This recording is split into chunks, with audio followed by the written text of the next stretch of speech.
Ladies and gentlemen, welcome back to my channel. Welcome back to my bedroom. I just found this thing called Notebook LM. It's an AI program put out by Google, and I'm pretty astonished with it. See, I fed chapters of my book into it, and there's this option where you can have an audio deep dive generated of text that you put into it, or videos. You can feed videos into it as well and generate this audio deep dive. And what that does is it generates an audio file of two people talking back and forth, podcast style, about what you've exposed it to. And I fed a couple chapters of my book into it, and I'm just astonished by it. So I'm going to share this audio file with all of you about these two AI characters, this AI program reviewing my book and what it has to say. And I hope you guys enjoy. All right, we'll see you on the other side. All right, so today we are diving into the opening chapter of a fantasy novel. And, well, it's got unique written all over it. Yeah. You know how some stories kind of ease you in? Not this one. This one drops us right into it. A dark cave, sunrise, barely a rumor through the gloom. It's a bold move, right, to start that way. I mean, it throws you right into this feeling of claustrophobia, like being trapped. And that description of the light, dusty glints amid the haze, that really gives you a sense of just how deep underground we are. And as if that wasn't atmospheric enough, in walks, well, not walks, Lies, Azra, our protagonist. And forget your typical knight in shining armor. Think turquoise feathers, emerald eyes, a long and chiseled beak. Yeah, this isn't your average fantasy hero. Yeah, not at all. It's almost as if the author took, I don't know, bits and pieces of different mythical creatures like griffins, maybe even a little dragon in there, and then said, you know what, I'm making something completely new. I have to admit, just trying to picture Azra in my head while reading this was honestly half the fun. But then the story takes this really interesting turn. Yeah. Because we find this inscription on the cave wall. And it's not just there for decoration. This inscription reads, "Let it be known that an entire race of people can be redeemed through the actions of a single being." Can you imagine the pressure? Oh, absolutely. It's more than pressure, though, don't you think? It's like this burden of guilt that he's carrying around. I mean, we see these chosen one storylines all the time in fantasy. But this inscription adds this whole other layer of atonement to it. Azra isn't just destined for greatness. He's meant to atone for something his people did. Something they did wrong. And the fact that he's clinging onto these words after 10 years imprisoned, that really says a lot about Azra, don't you think? But just when you think you're starting to understand things, boom, curveball. Yeah. A small furry cub wanders into the cave. You know, I think that encounter is more important than it might seem at first, because initially we're given this image of Azra as this powerful, maybe even a little fearsome creature, what with the talons and the sharp beak. But his interaction with the cub, completely different. It's surprisingly gentle. Totally. You had this tiny cub stumbling into this cave, probably scared out of its mind. And Azra doesn't hurt it. He actually shows compassion, which I was not expecting. But then we get another little detail that just changes everything, a blinking green light on the cub's shoulder. It's a small detail, but it throws this wrench into the whole fantasy setting we had going on. I know, it's such an interesting juxtaposition. We've got these mythical creatures, we've got inscriptions hinting at ancient prophecies, and then bam, technology. It really makes you wonder, how advanced could this technology be? And how does it fit in with all the other elements of this world? Yeah, and that little blinking light is about to change everything for Azra because he realizes it's a tracking device. And in a completely selfless act, he helps the cub escape. That's where we really see Azra's true nature come out. He's not just strong and resilient, he's deeply compassionate.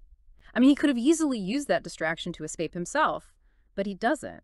He puts the cub's safety above his own, even though they've only just met. And the way the author describes that escape, Azra pulling himself and this cub up this treacherous shaft, it's like you can feel the struggle, the determination.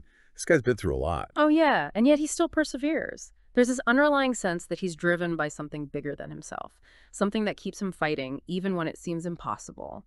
But as the chapter ends, Azra's still trapped in that cave, future completely uncertain. The author really leaves us hanging, wanting more. Talk about a cliffhanger. But before we get too caught up in the suspense, I think it's important to take a step back and appreciate just how much world building the author managed to pack into this one chapter. We have this really interesting mix of traditional fantasy and hints of advanced technology. Yeah. And that's not even mentioning the mystery surrounding Azra's past and this whole prophecy thing. And that's what makes this first chapter so captivating. It's not just setting the scene, it's sparking our curiosity. It makes us want to keep reading and ask questions like, who is Azra really? What exactly did his people do? And how does this technology even exist alongside these ancient prophecies? Honestly, it's the kind of start that leaves you with more questions than answers, and I wouldn't have it any other way. You know, it's funny because even with that whole inscription thing about Azra being the savior, I still get the sense that he doesn't really know who he is. Like, it's almost as if even he doesn't believe it yet. Oh, totally. And honestly, that makes him even more interesting as a character, don't you think? Because it makes you wonder, what does it even mean to be the chosen one when you don't even know what you're chosen for? And then there's this whole other layer of mystery because the author never explicitly says what kind of creature Azra is, right? Huh. We have all these hints, the feathers, the beak, the talons, but it's like trying to put together a puzzle where half the pieces are missing. Exactly. And I love how the text describes his species, right? It says, more a reptile and not fully reptilian, there is a distinct aspect to them that some might see as humanoid. It's like, what does that even mean? It's like the author is playing with these classic fantasy tropes, giving us just enough to make us think we know what to expect, and then pulling the rug out from under us. Yeah, it's like I picture a griffin-like creature, right? Yeah. But then you throw in that humanoid element, and suddenly I'm not so sure anymore. And it makes you wonder, what role do these creatures play in this world? Yeah. Are they the dominant species? Or are they something more enigmatic? Right. Like, are they accepted by other beings? Feared? Revered? There's so much we don't know yet. And I think that's part of what makes the story so compelling, because it doesn't give us all the answers up front. It makes us it makes us ask questions. And speaking of questions, we can't forget about that inscription about Azra's sisters and their message to him. You know, let it be known that an entire race of people can be redeemed through the actions of a single being. It's giving me chills just thinking about it. Oh, I know. It sends shivers down my spine every time I read it. That weight those words carry, it really makes you think about the burden of expectation that Azra's carrying with him. Imagine being told that the fate of your entire race rests on your shoulders, that you're the only one who can save them from the mistakes of the past. Talk about pressure. I can't even imagine. And it makes me think about those classic chosen one narratives, right? Like we see that all the time in fantasy. But there's something different about how it's presented here. It's almost like Azra is being set up not just for greatness, but for this monumental task of redemption. Like he has to atone for the sins of his entire people. And that raises so many questions, right? Like, what did Azra's people actually do that was so terrible? What could they have done that requires this level of atonement? It's like this huge mystery that's just hanging there. Yeah, it's like the author's dangling this carrot in front of us, making us desperate to know more. But then just when you think you're starting to get a handle on things, bam, they throw another curveball.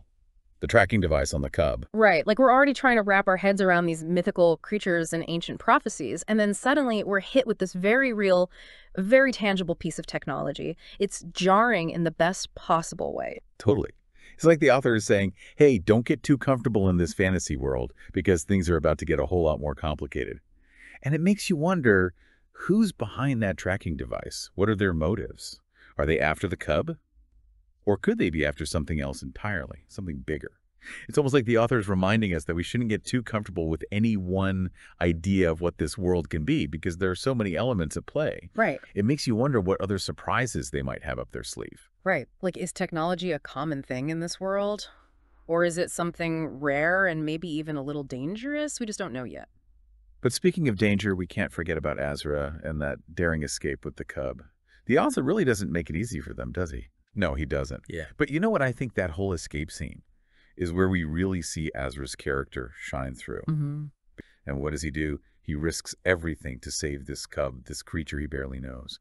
It just speaks volumes about who he is as a being. It's true. And I think that says more about him than any prophecy or inscription ever could. It shows that he's not motivated by some sense of destiny or obligation, but by genuine compassion. Absolutely. And the author doesn't shy away from the difficulty of that escape either. Yeah. I mean, the way they describe Azra pulling himself and the cub up that shaft, every movement strained, every breath a struggle. It just paints this really vivid picture of just how much effort it took, how much he was willing to risk for this cub. It's like every word conveys this sense of exhaustion and determination, but also this underlying sense of hope, right? Because even though Azra is still trapped in that cave, he's proven that he's not defined by his circumstances. He's still capable of making choices, of fighting for what he believes in, and that's a powerful message to take away from this chapter. It really is. And you know, it makes you wonder, what does freedom even mean for someone like Azra? Because he might be physically trapped, but in a way he's already free to make his own decisions, free to act on his own values. And that's a kind of freedom that no one can ever take away from him, no matter what happens next. So well said. And I think that's a really great note to end on, because it leaves us with this really thought-provoking idea. This idea that true freedom isn't just about breaking out of a physical prison, but about something much deeper, something that comes from within. Exactly. And as we move forward with this story, I think it's important to keep that in mind, because who knows what other challenges Azra might face, what other choices he might have to make. But one thing's for sure, is going to be one heck of a journey finding out. All right. Yeah. So I can agree and attest that it got its understanding of the chapter is pretty spot on. If it intrigues you about my book, there's a link in the description down below, which will take you to my Amazon page where you can purchase the book. If you're going to purchase the book, please buy a new copy. I don't get paid for used copies. Amazon makes money for used copies. I do not. So help me make the monies by buying a new book. I appreciate it. All right. Thanks for watching, guys. We'll see you around.